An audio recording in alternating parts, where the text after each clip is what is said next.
కాయలు నల్లమావిడికాయలు కింద పైకి వెళ్ళేసి ఎక్కడ పోయినాను. ఆ పిల్లలే పోయమన్నా నీళ్ళు పైన. ఈ మధ్యన పుస్తకాలు చదువుతున్నాను కదా, వెళ్ళటం లేదు. మా లక్ష్మి కొయ్యట్లేదు పువ్వులు.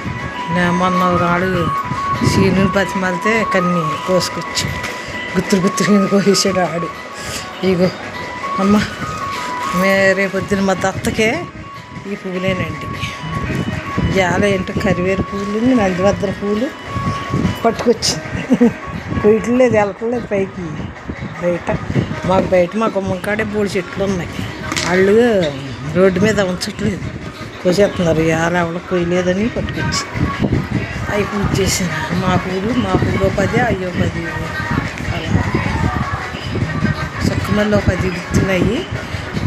ఏయో చిన్న చెట్టు బాగా తెల్ల పూలు బాగా ఇడుతుంది. అవి వాసన, మంచి వాసన అవి కూడా.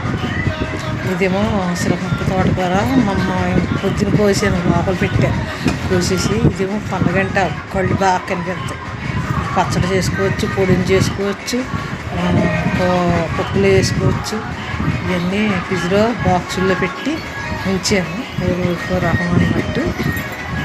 ఇదేమో మిశ్రమం నాకు చాలా చింత చిగురులాగా ఉంటుంది అన్నమాట. చింత చిగురు ఎంత పుల్లగా ఉంది, అంత పుల్లగా ఉంటుంది. రోజు 2 ఆకులు తింటాను. ఇంకా ఉంది వద్దని పచ్చడి అన్న చేద్దాం. వామాకు ఇది కలిపి పచ్చడి చేసేయచ్చు. అంటే వామాకు ఇది కలిపితే చింతపండు ఎక్కకుండా పచ్చడి చేసేయచ్చు మట్టు పెట్టి. నేనేమనుకుంటున్నానంటే నా సొంత ఐడియా, పులుపు వస్తుంది కదా పుల్లగానే, వామాకు కొంచెం మిక్సీ పట్టేసి ఆకులు కాళ్ళు అవి తీసేసి మిక్సీ పట్టేసి వడియాల కింద పెట్టేద్దాం. రోజు 2 ఒకటి తింటే చాలు, నోట్లో వేసుకుంటే రోజు ఆకులు కాడికి వెళ్ళొద్దాం అని ఐడియా చేశాను. చేద్దాం అనుకుంటున్నాను. ఐడియా అంట. నన్ను చూసి అందరూ ఇప్పుడు మామిడికాయ వడియాలు, ఉసిరికాయ వడియాలు, చిన్న ఉసిరికాయ వడియాలు, పెద్ద ఉసిరికాయ వడియాలు పట్టేస్తున్నారు. ఇది మన కాయలండి. ఇది నోట్లో వేసుకుంటాను.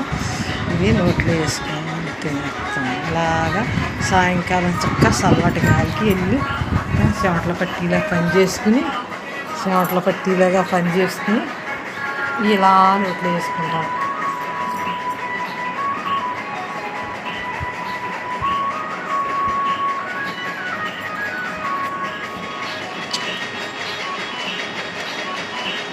అలా పచ్చిపాటలంట ఈ మార్కెట్ చెప్తాను.